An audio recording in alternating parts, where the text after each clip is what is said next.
All right, everybody, we are live. Welcome back to Strongman Personal Finance. I have a very special guest today. This man is named Austin Alexander. He has, I believe, over 500,000 YouTube subscribers. I have about 230, so he should be honored to come onto my channel. I am honored, Chris. Appreciate you having me on. So welcome. So tell me a little bit about yourself, like where you're from, how you started off on Instagram and YouTube. I'm 28 years old, originally from Alabama, and I joined the Navy when I was about 21. I was a master at arms, so I worked in naval security, and I wasn't really, I was kind of anti-social media when I first, probably 2014, 2015.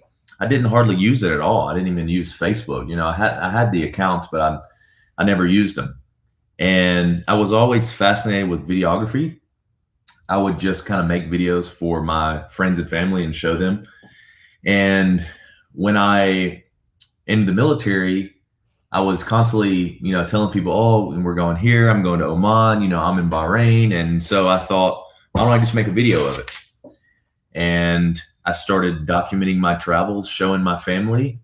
And one bizarre day, I decided to post a few of them on YouTube, and one hit really big. I guess, I don't know if it was a mix of the videography and creativity that I had kind of used to show the military lifestyle, but it went pretty big on YouTube. And so I just kept saying, okay, well, I'll produce another one. I'll produce another one. And now I'm here. I just got out of the Navy in November, taking a kind of like a show full time called The Battle Bunker. We take on celebrities and influencers and put them through military style tests and obstacle courses. And it's been a lot of fun, and it's been completely a blessing. That's the short version. Yeah, I'm actually jealous of you, man, because I've made all these videos and, they get a couple views, and it's been like really slow growth. So it kind of sounds like you had like one big hit video and then your channel kind of took off, basically. Is that pretty accurate? Well, somewhat. I had posted probably 2 or 3 videos, spent a lot of time on these videos, as I'm sure you spend a lot of time on yours. And you can make the best video in the world. If it's not optimized for YouTube, it's not going to get any views, sadly.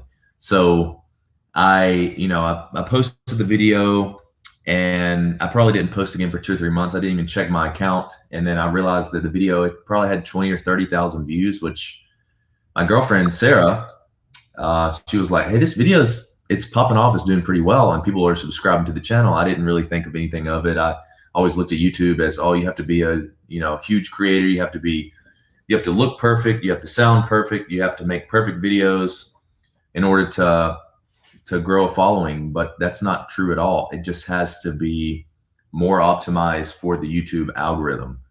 And I guess the way that I specifically made this video, it's definitely not one of the most viewed on my channel now, but as I've grown, as I've learned how to use YouTube and how to optimize the videos I feel like have done so much better. So it's not, probably the second or third video after that, after the bigger video, they probably got 500, 600 views. And I just kept building that snowball. I tried to make every video perfect. And yeah, I'm just concentrating on trying to make use of the YouTube algorithm. Yeah, I've been trying that as well. So was your YouTube success, was that kind of the incentive for you to get out of the Navy, or did you already plan that in the beginning?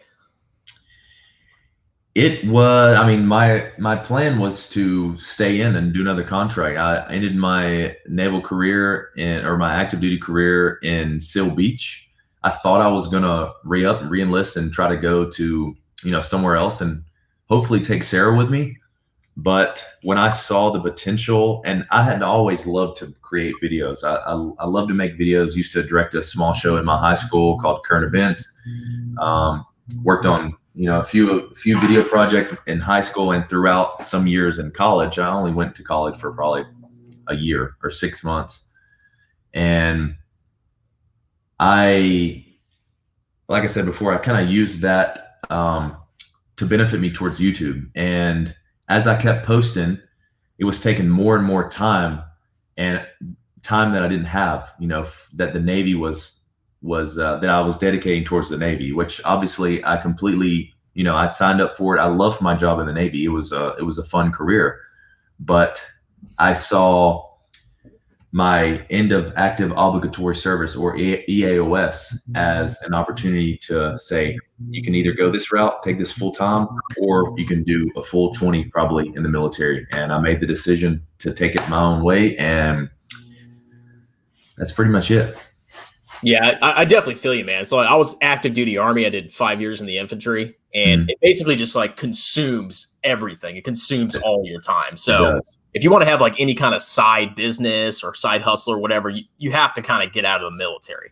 Now, are you in the reserves, or you just completely get out? No, I'm completely out. I always said, though, as soon as they mentioned the Space Force, I said, if the Space Force has a special operations program, I want to do it. It doesn't matter what I'm doing. I think it would be a great part of history to be behind, and it would be very interesting to see the training in the pipeline. So, I know they're currently only taking Air Force airmen into the Space Force, but if that ever changes and you're able to enlist directly into the Space Force, I think I will probably try to go into the reserve in the Space Force. I think it would be historical, I think being in the reserve in the Space Force would still allot me the time that I need to work on the business in the battle bunker. Cool. Yeah. So I'm still in the reserves as kind of like a side hustle, but eventually if my YouTube career ever takes off, I'll consider getting out. But so just talking about your experience in the military. So my channel, I'm big on like personal finances and making sure soldiers, sailors, whatever, don't do stupid things with their money. Yeah. And I'm just kind of curious, like, what was your experience when you went into the military? Did you kind of understand some of the benefits that you were going to be entitled to, or were you given any kind of brief on like the thrift savings plan or retirement planning or any of that?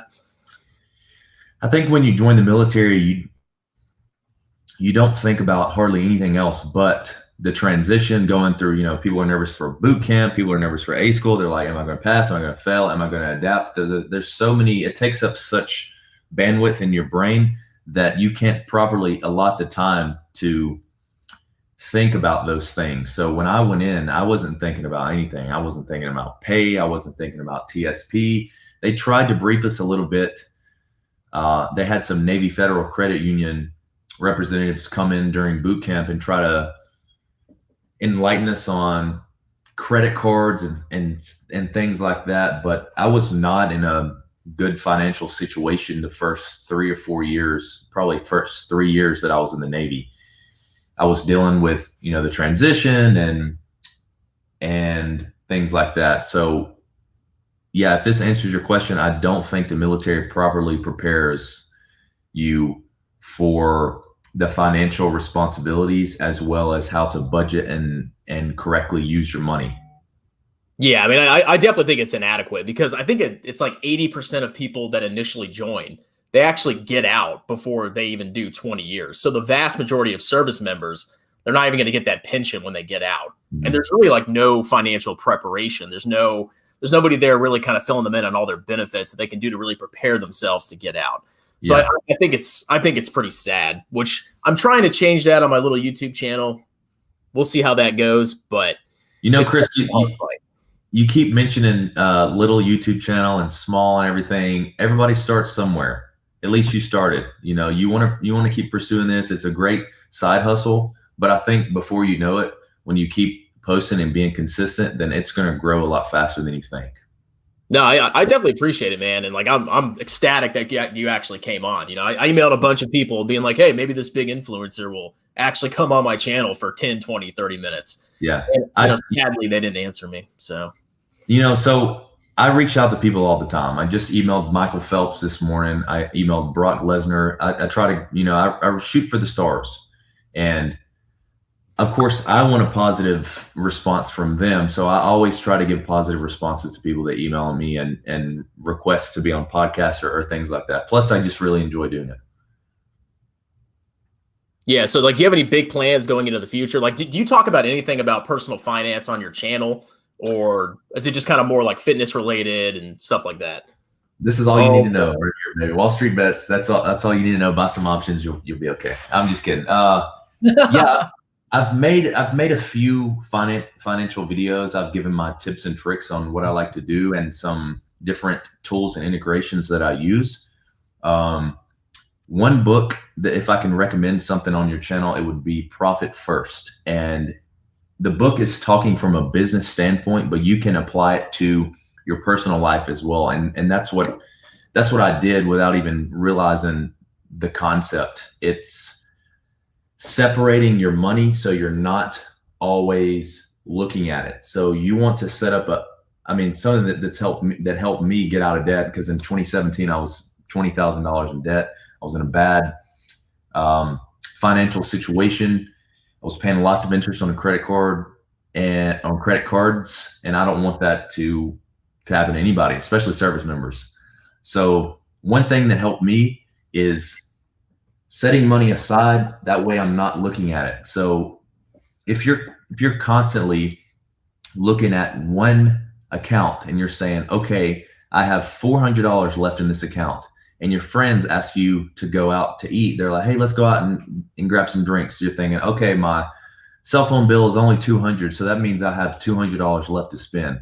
And it doesn't need to be like that. You need to, as soon as you get money in, you need to separate finances in accounts where you don't normally look at and where you can't see. So I had an Acorns account. I like Acorns because they don't charge management fees, other than it's either $1 or $2 per month. Doesn't matter if you have 100 million, doesn't matter if you have 1,000 in there. So every month I think I was putting like $50 or $100 in there. And before I knew it, I had enough money to pay down the credit card or pay off a little bit of credit card so that interest payment would not be so high. And it was a great feeling to me because it gave me some momentum. And I think momentum is one of the most important things that you can have in life, in a business journey, spiritual journey, whatever. It's that momentum. And to break that down into the micro idea, it's setting finances aside. That way you either forget about them or you're not constantly looking at them, because in the human brain, it's natural for humans to want to spend money if you don't have any type of prior experience with finances. yeah. I mean, like, so one of the big issues in my unit, like, I was a platoon leader, and I had a couple soldiers that, of course, they just finished basic training. They don't know anything about personal finance. And of course, the first thing they do, and I don't know if you've experienced this as well, but they go and buy, a super expensive, Mustang or, whatever. And they're they're spending their entire paycheck on a freaking car plus insurance, which is like, it's kind of heartbreaking to me. I'm kind of a weirdo. Like, I've always kind of been into like personal finances since I was like, 15, 16 years old. And to kind of like see all these soldiers, airmen, sailors do this stuff really really upsets me. Yeah, it's, I used to sit out in the parking lot in Lemoore. I was stationed in Lemoore, and you had a bunch of seamen, they're E2, E3. It's always a funny word, but Great name. yeah. And, they would always sit on the parking lot on their cars, and I knew that every single one of those cars were financed, probably from a person that's charging a very high interest rate. And it crushed me, So I guess when people say, okay, I'm locked into this contract for 4 years, so bam, for 4 years, at least I can have a dope car, a really nice car. They don't realize that they are, for the term that they have that car and that car payment, they're locking themselves out of other opportunity. So yeah, I'm glad you mentioned that. Yeah, and I think one of the most powerful benefits for like anybody in the service is the thrift savings plan, which is basically like the military's 401k. And I believe now with like the new retirement system, I don't think you fell under that, but with the new system, they're actually matching like part of your contributions as like an extra contribution. So even for service members putting like, 5% of their paycheck in there, it may not seem like a lot, like, oh, it's $100, whatever. That's not going to do anything. As long as they keep doing that, they'd be pretty shocked how much money they would have after, just a short tour in the military. Yeah, I think the blended retirement system with the TSP is a very powerful tool that you can use. Although the TSP is not my favorite investment vehicle. It can be an account that helps you set aside that money, because when you get paid from the military, the TSP, you pay into that and then you don't ever see it. So if it matches, someone's investment strategy, it's a great tool. I had a TSP. I think I was putting in, I don't know, maybe $600 a month, and something like that, $300 or $400 a month. I set it up in boot camp. I just kind of set it and forget it. But in my experience, I encourage people in the military to teach themselves about investments, teach or kind of self-teach about different ETFs, index funds, what you can actually do in the market. I never recommend this right here. I don't. I just wear this because I'm just wearing the shirt, It's I wear it because it's funny. I trade options now, but I support the Wall Street Bets movement.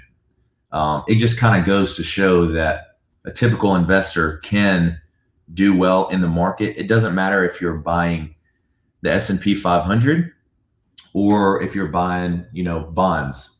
I think it's a great way to learn what investment vehicles you can use to achieve a certain outcome. So TSP, it's relatively the same. They manage their own funds. Of course, you pay a fee, which I'm completely against. I'm a self-investor.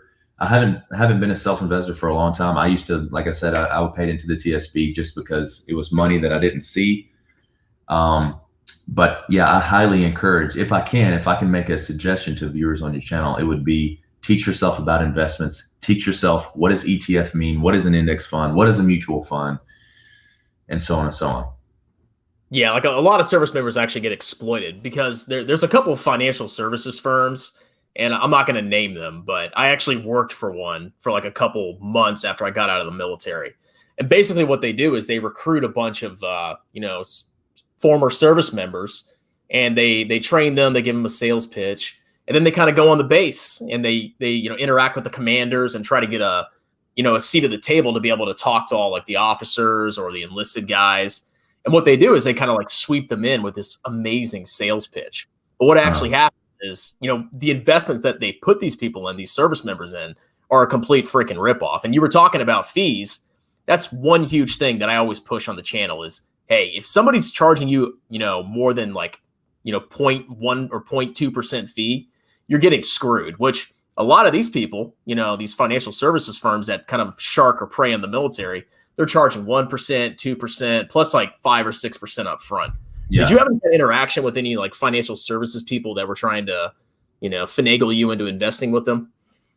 Lots of them. I was very fortunate to read a book called Money Master the Game by Tony Robbins.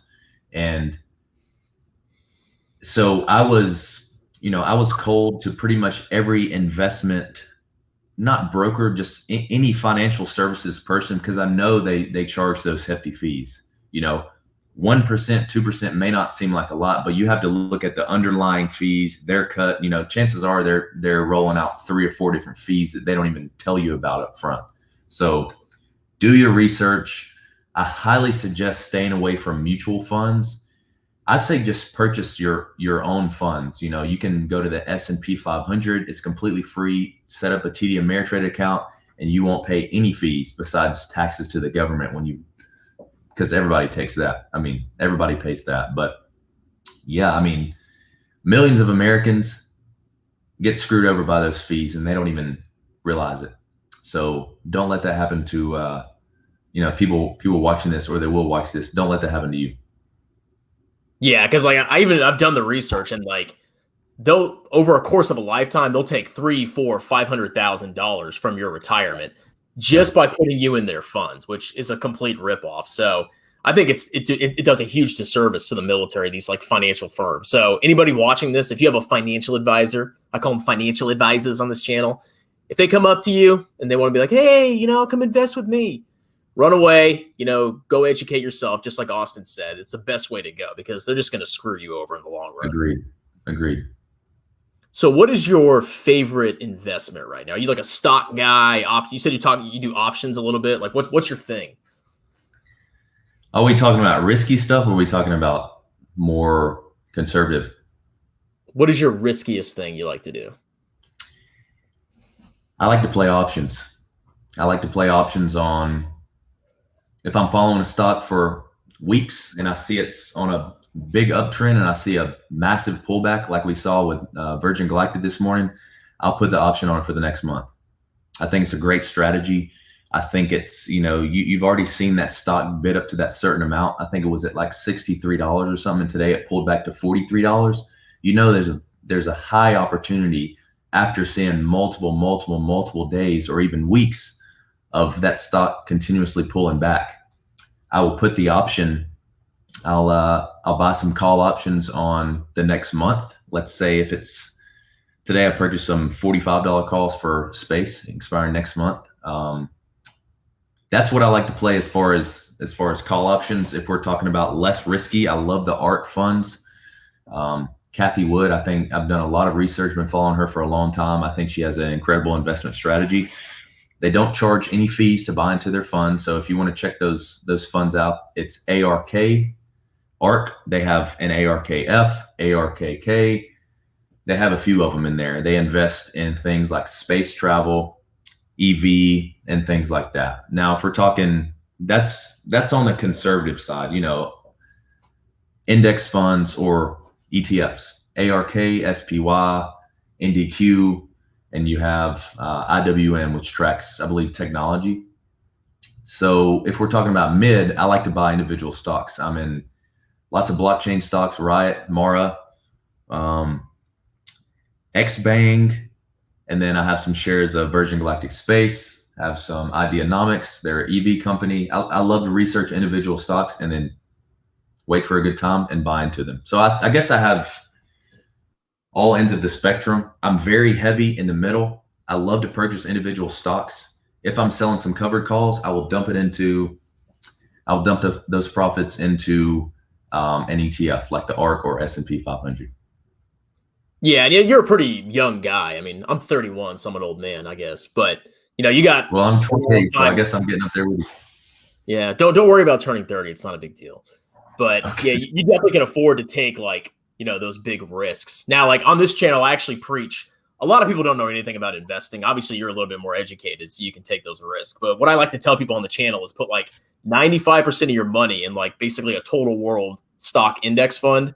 And then I say, hey, if you want to screw around a little bit, play some stocks or options or whatever, you can use 5% of your portfolio to kind of screw around with that. Because a lot of people, they like to tinker with their portfolio. Uh-huh. If you're touching your main portfolio, tinkering's not really a good thing because that usually leads to timing the market. But if you have that 5% that you get to screw around with, that's fine. Even if you lose all the money, that's only 5% of your portfolio. So that's a big thing that I teach on the channel. I think it's if people are like, I'm a brand new investor. How can you give me some benefit or give me some tips? I say, purchase one stock, maybe $50, and watch how it fluctuates. Get used to watching it go up and down, because if somebody puts $2,000 in, they purchase a stock, they make $300, they're on top of the world. You see a pullback next week, they think it's the end of the world, and they start selling. So you have to reverse engineer your mind. And I think, because a lot of people, they buy in when it's high, and when they see it drop, they sell. It's just a factor we have that I believe, new investors, it's factored into a new investor's mind. It was mine. I purchased my first stock when it was up. When it went down, I sold it. I lost money. So my advice, if you're getting into investing, either track a stock closely, watch it every single day, or have some skin in the game. Put $50 on that stock, or buy 2 or 3 stocks, put however much, 50, 100. I don't recommend it any more than $100. And watch how that stock fluctuates. Watch how your portfolio goes up and down, and get used to it, because it happens. Yeah, I mean, one thing I push is if you're going to buy a stock, you're going to buy that stock because you think it's going to be a big company in 10, 15, 20 years. So what I try to tell people is if you see these fluctuations, it doesn't matter at all, because 15 years from now, if you pick a good company, it's going to be much larger. So don't sweat the small stuff, little crashes. You don't have to worry about it. Yeah, completely agreed. I paper traded before I ever did anything. I paper traded, and a lot of people recommend it with options, but I feel like it's not the same as having the skin in the game, because you don't really care. You buy a stock, you don't watch it every day. You're like, oh, whatever. It's fake money, so you don't really care. But that's why I recommend actually putting some money into it and get used to the feeling of making money and losing money, because like you mentioned before, I check my portfolio every single day, obviously, because I'm a somewhat of a midterm slash day trader. But if you plan to hold it for 15 years, write your password down somewhere and then log off your computer and don't even watch it. So where do you paper trade at? TD Ameritrade. Oh, so they give you like an option to like, I guess, screw around with a fake portfolio. Yep, go to Thinkorswim, download it. You can get the desktop app. It's not the most user friendly, but when you learn to use it, they have a lot of quick controls. You can get in and out of a trade in milliseconds, and they give you, I think, $100,000 to paper trade with, and it's a great way to teach yourself how to enter and exit a stock. This is more like for day trading or swing trading. But I don't think it teaches you the same as actually, like I said before, having some skin or having some money in the game. But it's a great way to learn the platform. Go in there, try to set a goal. Like, I want to make $5,000 today. Go paper trade, and it's a great way to learn how to navigate and learn the platform. Thinkorswim is the best platform, in my opinion, to trade stocks. Yeah, I've never heard of that. I need to go look that up. So Really? Yeah, I mean, I invest in Vanguard and Fidelity, and I just have like automatic drafts that just go in every day. And Yeah. I have a little Robinhood account I kind of screw around with. That's just Yeah. like fun money. Yeah, it's so I consider that really conservative. Oh, You I mean, I'm bought 100% stocks. You think that's still conservative? 100% stocks? So I'm 100% stocks, but I invest like basically only in index funds. So I don't know if you've heard of the VT ETF, but basically it's a total world stock market index fund. You basically own every single company in the world. And I just buy that every month, my Roth IRA, my wife's Roth IRA. And then in the TSP, I just have like, an L fund. So I just Yeah. have like the most basic, simple portfolio. And I kind of like it because I don't have to stress about it. And I know I'm like broadly diversified. Yeah, exactly. I mean, that's like little to no stress right there. But it's boring. So like I understand that. And that's why I'm like, hey, maybe 5%, you can go screw off, go buy Bitcoin or whatever. I don't even know. I don't own any Bitcoin. I don't like the idea. I love the idea of Bitcoin. I don't like the idea of putting my money into it. Yeah, I'm actually So, super against it because it doesn't produce any cash flow. It's just like a thing. And then I feel like a lot of these people are just kind of like they buy it and then they hype it up just so they can have other people buy it and then sell it. And basically, it's almost like a big pump and dump scheme. yeah, I agree with that. They have multiple ways. If a big investor says, I want to make $1 million today, they'll buy some Bitcoin, they'll run it through CNBC, have some news articles published about it. It'll go up 12% and they cash in. But I do think blockchain is not the new internet. I was listening to Mark Cuban speak. And, when the internet first came around, everybody was like, oh, what is this? It's not going to last for 5 years, blah, blah, blah. And now it powers literally everything. And I do think blockchain technology is the new technology. I do think it will be a sustained technology. So that's why I'm heavily invested into blockchain stocks and blockchain ETFs that are heavy in blockchain technology. Okay, so you're kind of exposed to crypto, but you're doing it through stocks instead of buying the cryptocurrencies themselves. No, not at all exposed to crypto. I wasn't Dogecoin. I pulled out. I sold at 700%. It was an awesome gain, but I'm not exposed to crypto at all. So blockchain is not only crypto. Blockchain technology powers crypto, but it's just a small 3% part of their market. Blockchain is a different technology that's the internet, but it's a more safe and encrypted internet. So, you have financial companies that are invested in blockchain technology.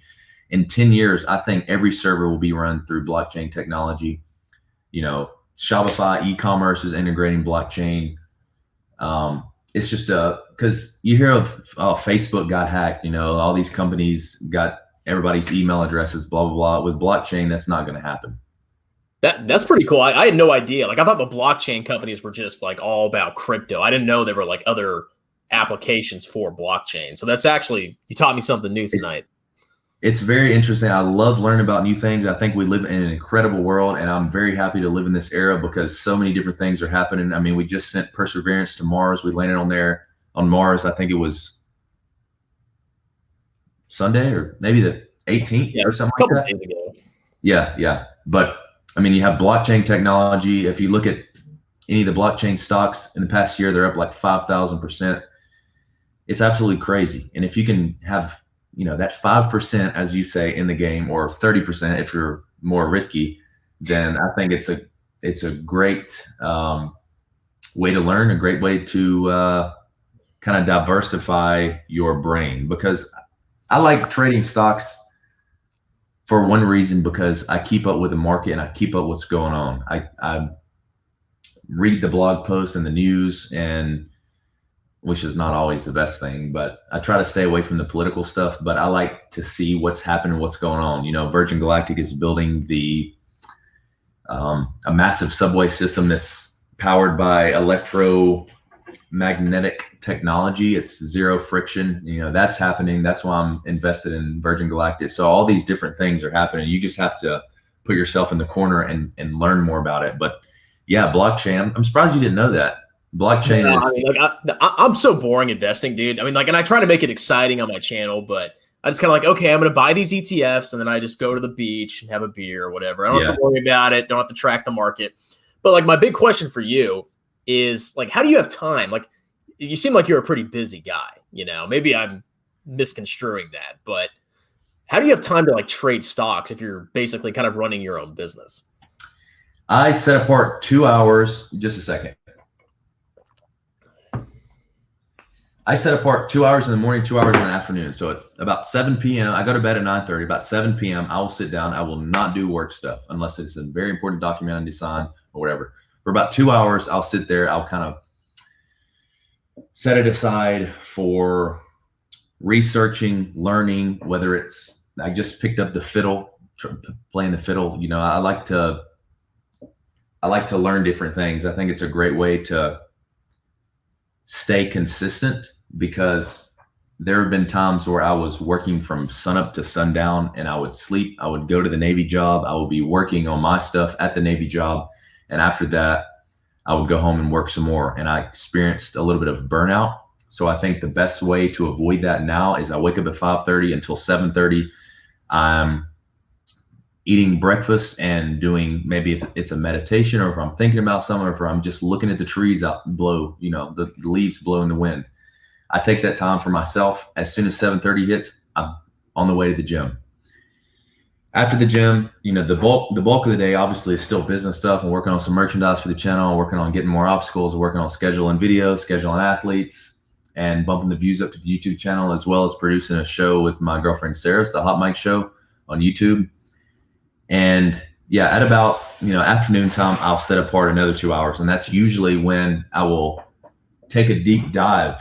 The world of the internet is incredible, because you can learn about things happening in different countries, different technologies, different inventions. And that's where I take my time. 2 hours in the morning, 2 hours in the evening.